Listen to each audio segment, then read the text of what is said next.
Namaste.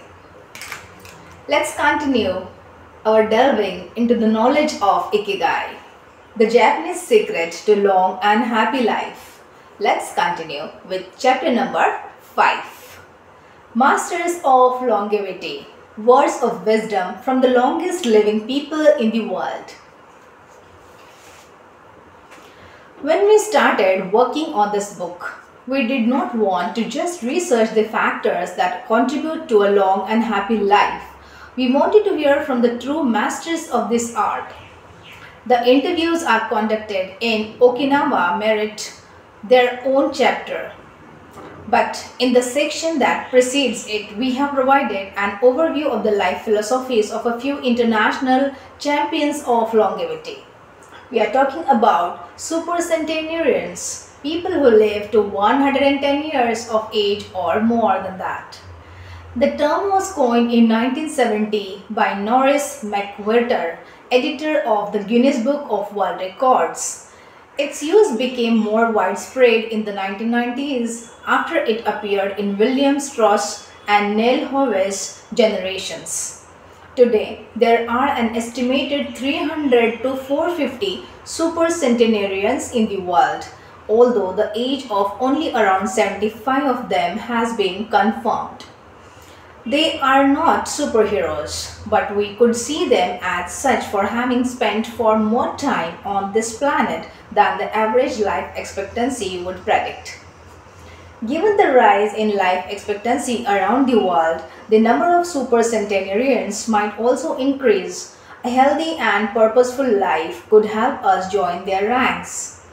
Let's take a look at what a few of them have to say. Misao Okawa, who lived for 117 years. Eat and sleep and you'll live a long time. You have to learn to relax. I'll repeat what he said. Eat and sleep and you will live a long time. You have to learn to relax.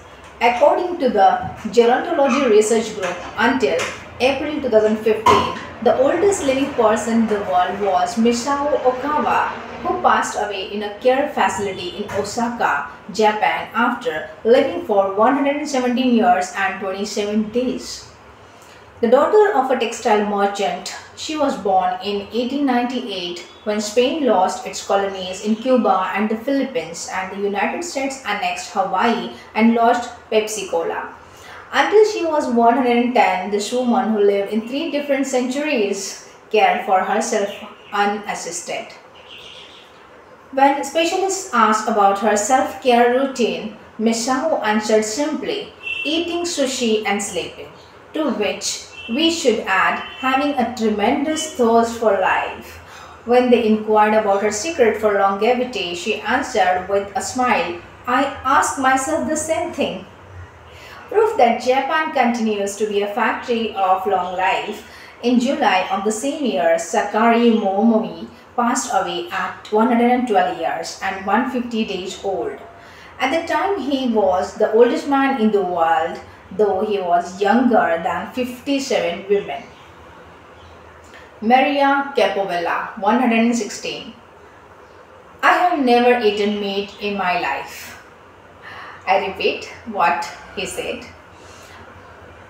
I have never eaten meat in my life. Born in Ecuador in 1889, Maria Capovella was recognized by Guinness as the world's oldest person. She died of pneumonia in 2006 at 116 years and 347 days old, leaving behind 3 children, 12 grandchildren and 20 great and great-great-grandchildren. She gave one of her last interviews at age 107, sharing her memories and her thoughts. What did she say? It goes like this. I'm happy and I give thanks to God who keeps me going. I never thought I would live so long. I thought I would die long ago. My husband, Antonio Capovilla, was the captain of a ship. He passed away at 84. We had 2 daughters and a son, and now I have many grandchildren and great-grandchildren.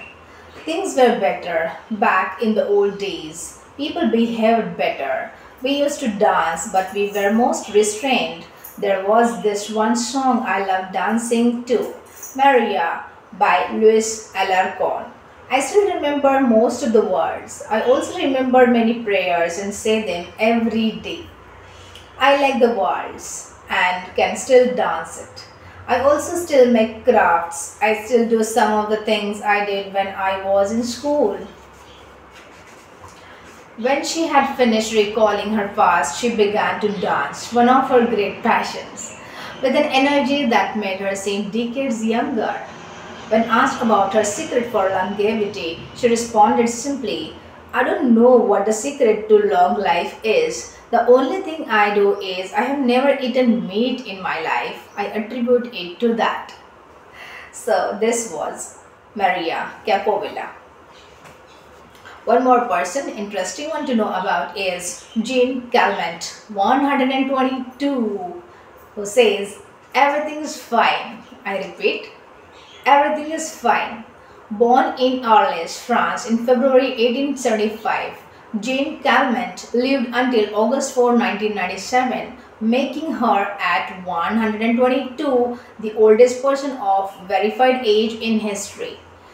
She jokingly said that she competed with Methuselah, and there is no question that she broke numerous records as she went on celebrating birthdays. She died of natural causes at the end of a happy life, during which she denied herself almost nothing. She rode a bicycle until she turned 100. She lived on her own until 110, when she agreed to move into a nursing home after accidentally starting a small fire in her apartment. She stopped smoking at 120 when her cataracts started making it hard for her to bring a cigarette to her lips. One of her secrets may have been her sense of humor. As she said on her 120th birthday, I see badly, I hear badly, and I feel bad, but everything is fine. Next person is Walter Benjamin. If you keep your mind and body busy, you will be around a long time. I repeat what he said. If you keep your mind and body busy, you will be around a long time. Born in Minnesota in 1896, Walter Benjamin was able to see 3 centuries in his lifetime. He died in Montana in 2011 from natural causes. He had had 2 wives and 50-year career on the railroad. At 83, he retired to an assisted living center in Montana, where he remained until his death. He is the second oldest man of verified age ever born in the United States.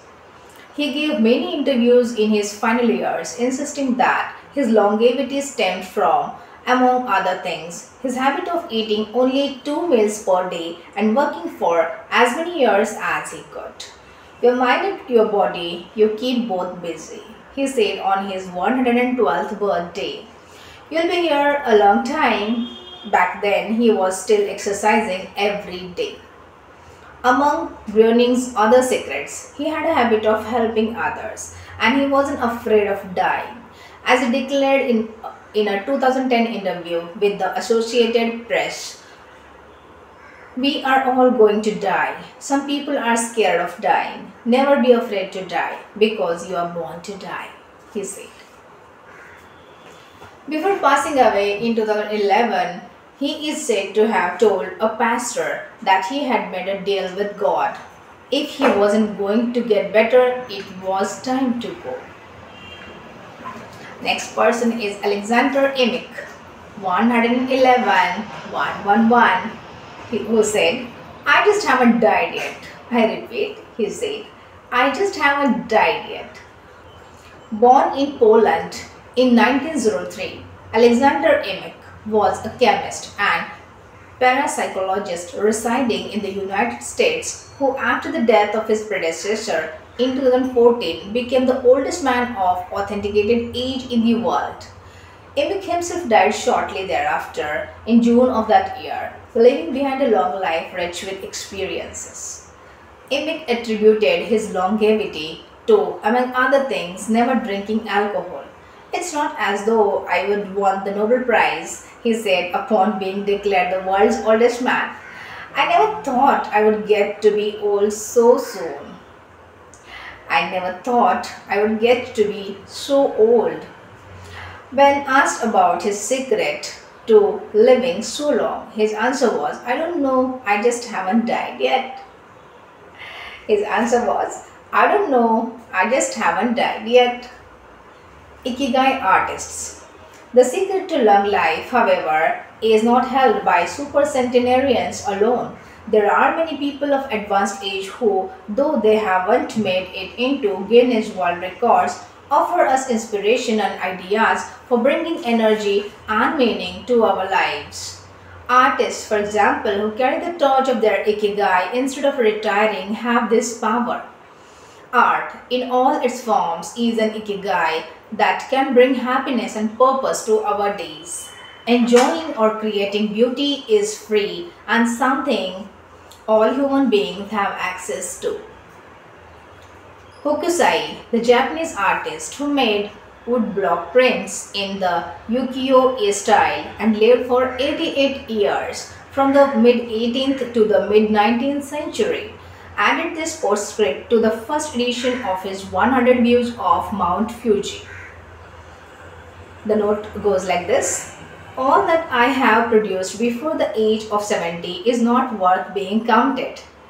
It is at the age of 73 that I have somewhat begun to understand the structure of true nature, of animals and grasses, and trees and birds, and fishes and insects. Consequently, at 80 years of age, I shall have made still more progress.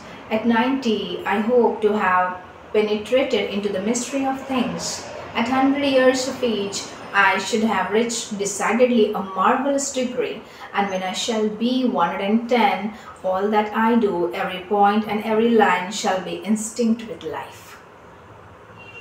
In the pages that follow, we have collected some of the most inspirational words from the artists interviewed by Camille Sweeney for the New York Times.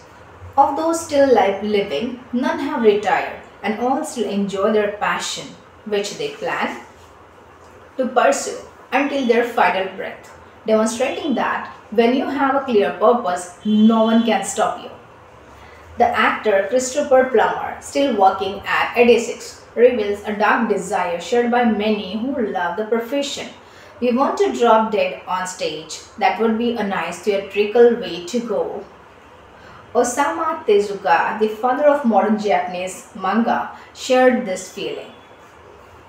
Before he died in 1989, his last words as he drew one final cartoon were, "Please just let me work." The 86-year-old filmmaker Frederick Wiseman declared on a stroll through Paris that he likes to work, which is why he does it with such intensity.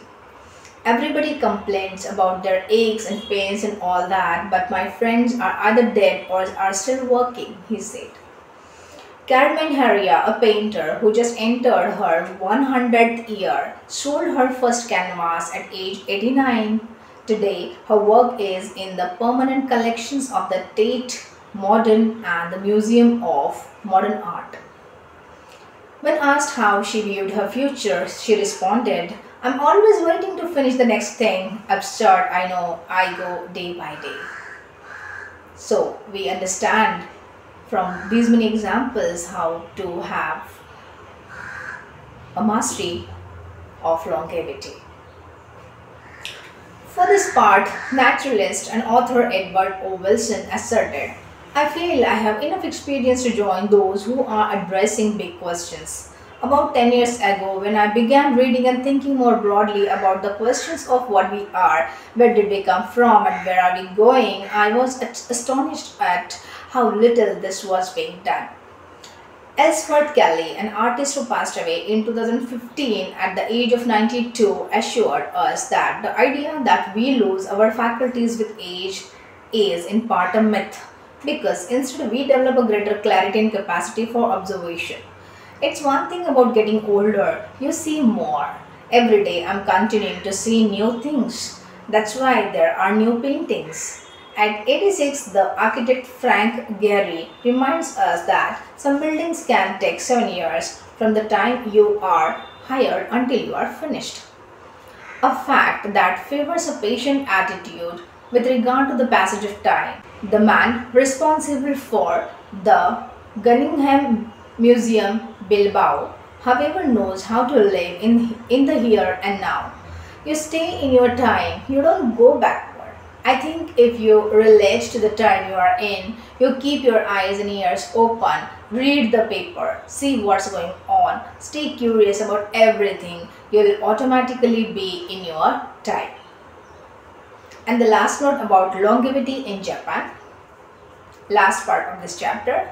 Because of its robust civil registry, many of those verified as having lived the longest are found in the United States. However, there are many centenarians living in remote villages in other countries. A peaceful life in the countryside seems pretty common among people who have watched a century pass.